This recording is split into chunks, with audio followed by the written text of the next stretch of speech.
আপনি যতক্ষণ টাকা পয়সা কামিয়ে দিবেন, যতক্ষণ আপনার পকেটে টাকা আছে, যশকেতি আছে, ফুলুস আছে, ততক্ষণ আপনার নামের মিছিল আছে, জুলুস আছে।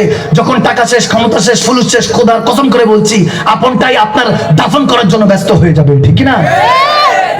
আমার কাছে একজন এসে বলতেছে যে হুজুর, আমার সন্তানটা খুব ভালো, নামাজ কালাম পড়ে, কোন আড্ডা ফাড্ডার মধ্যে নাই, বাইরে বের হয় না। আমি বললাম ঘরেই থাকে সারাক্ষণ? বলে জি হুজুর। আমি বললাম মাশাআল্লাহ, এই মোবাইল টেকনোলজি কিনা দিছেন নি? আসেনি এটা অ্যান্ড্রয়েড মোবাইল টোবাইল? বলে হ্যাঁ হুজুর আছে। তো আমি বললাম বাইরেই তো হবে না, ভিতরেই তো গজব। গজব তো ভিতরেই, বাইরে হয়তো বের হওয়া লাগবে না। কারণ বর্তমানে জামানাটা এমন অবস্থা, আপনি ভালোর দাম কম, খারাপের দাম বেশি। কথা বুঝেন নাই? ভালোর দাম কম, খারাপের দাম বেশি।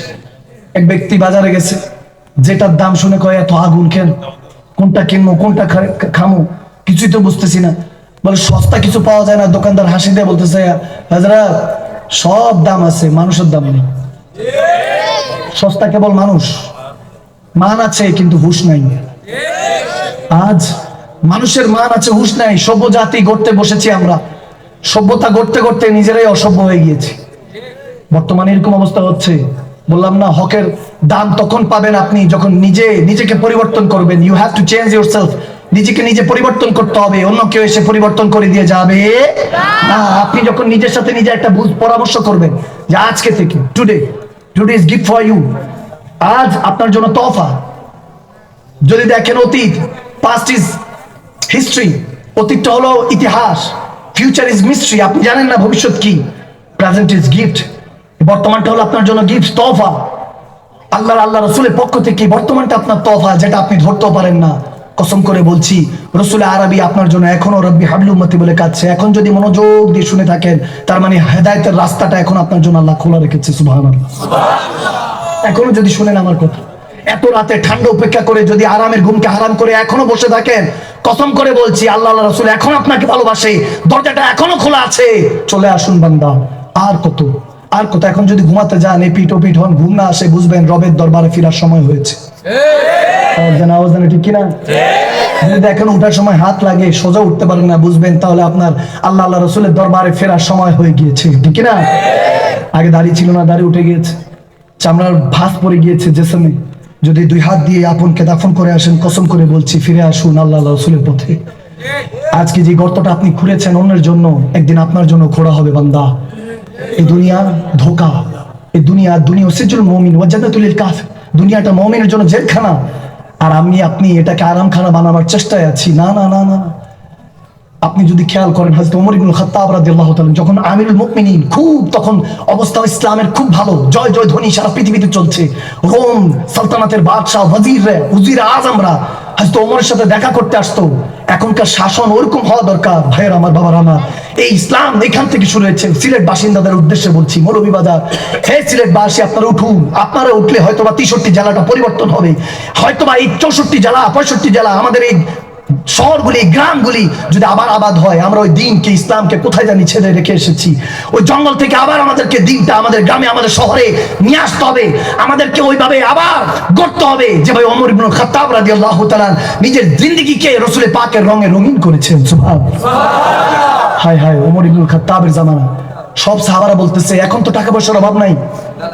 হযরত ওমর আমিরুল মুমিনিন নরমাল একটা পোশাক পরে হাঁটেন। শুরুর দিকে হযরত ওমর এমন আলিশান পোশাক পরে ঘুরতেন, সবাই বলতেন ইয়া আমার, আপনি তো সবসময় রাসূলকে ভালোবাসেন, তাহলে এরকম আলিশান কাপড় কেন পরেন? বলে আল্লাহু জামিল ইউহিব্বুল জামাল, আল্লাহ সুন্দর, তাই সুন্দরকে ভালোবাসে। সুবহানাল্লাহ, কোন সুবহানাল্লাহ বলো। এজন্য পরিপাটি হয়ে থাকি।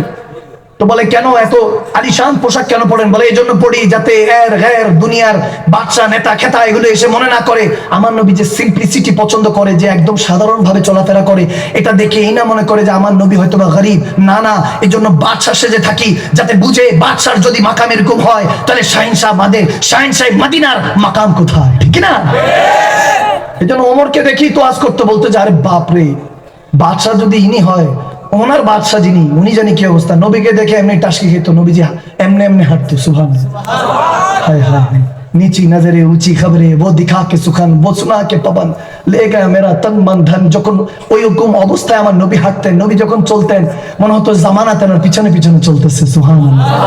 সবাই জিজ্ঞেস করতে লাগলেন যে ওমর ইবনে খাত্তাবের হাদিয়াটা, স্যালারিটা যদি একটু বাড়ানো যায়। এখন সবাই নির্ধারণ করলেন এখন কে কথা বলবে ওমরের সাথে। ভয় তো সবাই শেষ। সাহাবারা চিন্তা করতেছেন যে ওমর রাদিয়াল্লাহু তাআলা তেনার সাথে কে কথা বলবে। হযরত ওমর নরম ছিলেন না গরম? আওয়াজে মনে নরম ছিলেন? কি ছিলেন? হেভি উসুলওয়ালা মানুষ। আপনার আমার মতো না, আপনার আমার মতো না, হেভি উসুলওয়ালা মানুষ। এমন উসুলওয়ালা ছিলেন ওনার বিবি সাহেব একটা মিষ্টি খেতে চেয়েছেন, 8 মাস ধরে মিষ্টি এনে দেন। কয় মাস? 8 মাস। আপনি আমি তো খুশি হই কেউ যদি কিছু নিয়ে আসে,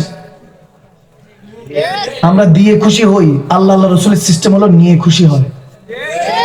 বলে ইজ্জত দিয়েছি দেখি একটু নিয়ে দেখি তো কি করে, আমার শুকরিয়া আদায় করে কিনা, সুস্থতার থেকে একটু অসুস্থ বানিয়ে দেখে, ব্যবসার থেকে একটু লোকসান, চাকরি দিয়ে চাকরিচ্যুত থেকে, ক্ষমতা দিয়ে ক্ষমতা নিয়ে দেখে, একটু দেখে মালিক দেখি তো একের পর শূন্য বসাইছি, মা বাবা দাদা দাদি নানা নানি বউ স্বামী স্ত্রী সন্তান, একটার পরে আপনি এক হয়ে আসছেন কিন্তু কত শূন্য, এরপর একটা একটা করে কাটা শুরু করে আল্লাহ। একটু খেয়াল করতে হবে, মনোযোগ দিতে হবে। আপনি কাউকে ভালোবাসলে রোজ দেন, গিফট দেন, কোনো কিছু তোহফা দেন, আল্লাহ তাবারক ওয়া তাআলা নিয়ে খুশি হয়। দেখে যে বান্দা নিয়ে দেখি তো আমাকে ভালোবাসে কিনা, এরপরে যদি বলে আল্লাহ আমি তোমাকে ভালোবাসি, তখনই তো আল্লাহ বলে হ্যাঁ তোকে তো ভালোবাসি। অনেক সময় হয় না যে আল্লাহ 5 ওয়াক্ত নামাজ পড়ি, ওই যে এক নামাজ কালামের সাথে নাই, খালি দুনিয়াদারির মধ্যে ব্যস্ত, তারই দিলা মার্সিডিজ বেঞ্চ থেকে শুরু করে রোলস রয়েস কত কিছু দিলা, আল্লাহ আমাকে কিছু দিলা না, আমারই পাইলা, আমি তো তোমার কাছে এগুলো চাইও না, একটু ভালো থাকতে চাই, তারপরে আমারে পাইলা। আল্লাহ কয় হ্যাঁ তোরই তো পাইছি। সুবহানাল্লাহ বলেন না? ওয়া হুয়া মাআকুম আইনামা কুনতুম, কার কাছে যাস? সব ধোঁকাবাজ। যতক্ষণ পকেটে পয়সা আছে, চেহারায় সৌন্দর্য আছে, ততক্ষণ ভালোবাসবে। যখন তুই একটা নাপাক পানি ছিলি তখন আমি তোর খেয়াল রেখেছি। যখন তোর ওজুদ আসে নাই, তোর মা যখন তোকে দেখেছে তারপর ভালোবেসেছে, যখন বাবা দেখেছে তারপর ভালোবেসেছে, নানা নানি দাদা দাদি বলে আমার মতো হইছে, হ্যাঁ সুবহানাল্লাহ। যখন দেখেছে তখন ভালোবেসেছে। যখন তোর অস্তিত্ব ছিল না বান্দা, আমি তখনও তোকে ভালোবাসতাম। আল্লাহ তাবারক ওয়া তাআলার ভালোবাসা। আমার হুজুরে পাক সাল্লাল্লাহু আলাইহি সাল্লাম সবসময় বলতেন, প্যারা নবী, যে আল্লাহ তাবারক ওয়া তাআলা বান্দাকে কেমন ভালোবাসে জানো? সাহাবারা বলতে লাগলেন ইয়া রাসূল আপনি যদি একটু দয়া করেন, যদি জানতে পারতাম। বলে 70টা মা যদি একটা সন্তানকে যতটা ভালোবাসবে, ওখান থেকে আল্লাহর ভালোবাসা শুরু হয়। কয়টা মা? কয়টা মা? আমরা তো একটা মায়ের ভালোবাসাও দিতে পারলাম না, ঠিক কিনা? ঠিক কিনা?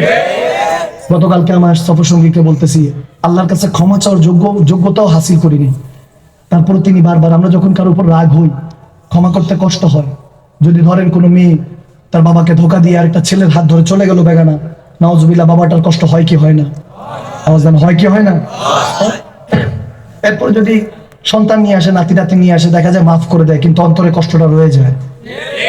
ক্ষমা করা চারটিখানি বিষয় নয়, ক্ষমা করে চারটিখানি বিষয় নয়, কিন্তু বান্দা ক্ষমা করতে হয় দিলের মধ্যে পাথর রেখে। কদর কসম করে বলছি, কত গুনাহ করি, এরপর আল্লাহর কাছে যখন ক্ষমা চাই, আমার রাসূল আরবি বলেন তাওবাতুন নাসুহা ওয়া তাওবাতুল ক্বাবলাল মাউত, যখন মৃত্যুর আগে বান্দা একটু তওবা করে, আল্লাহ মাফ করে দাও, বুঝি নেই আল্লাহ মাফ করে দাও। ফেরেশতাদেরকে আল্লাহ ডাক দিয়ে বলে ফেরেশতাদেরকে, এ ফেরেশতা, বান্দা কি আমার কাছে মাফ চাচ্ছে?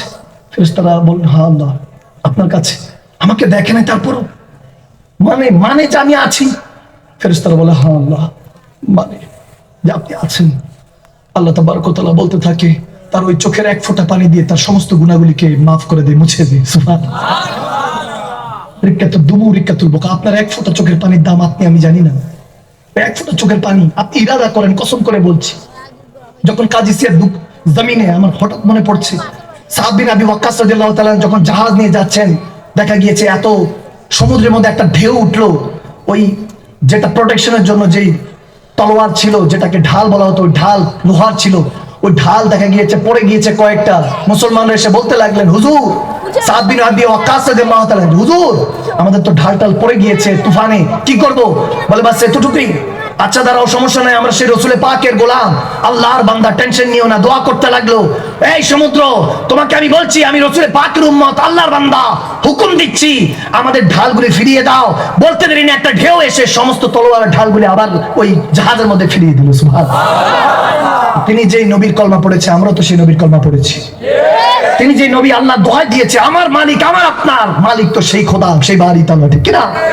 আর যখন ইউসুফ আলাইহিস সালাম জুলেখা বিবি থেকে নিজের আত্মসম্মান বাঁচানোর জন্য দৌড়াচ্ছিল, দরজাগুলি বন্ধ ছিল, কসম করে বলছি তিনি যখন দৌড় দিলেন, কারণ ইজ্জত বাঁচাতে নিজের ইজ্জত বাঁচাবার জন্য যখন তিনি দৌড় দিচ্ছেন, তখন শুরুর দিকে জুলেখা তিনি তো ইউসুফ আলাইহিস সালামের প্রেমে পড়ে গিয়েছে, জেসেমের প্রেমে পড়েছে। যখন রুর কথা, ওই রুহের হাকিকত বুঝে নাই, ইউসুফ আলাইহিস সালাম দৌড় দিচ্ছিল, দরজাগুলি বন্ধ ছিল, তিনি জানতেন দরজা বন্ধ, একটার পর একটা দরজা, কয়টা দরজা আছে জানতেন না, 7-8টা দরজা ছিল, খোদার কসম। তিনি আল্লাহর উপর তাওয়াক্কুল করে যখন দৌড় দিচ্ছিল, যখন দরজা খুলে যাচ্ছে আল্লাহর হুকুমে, কসম করে বলছি ইউসুফের মালিক আর আপনার আমার মালিক সেই আল্লাহ, ঠিক কিনা?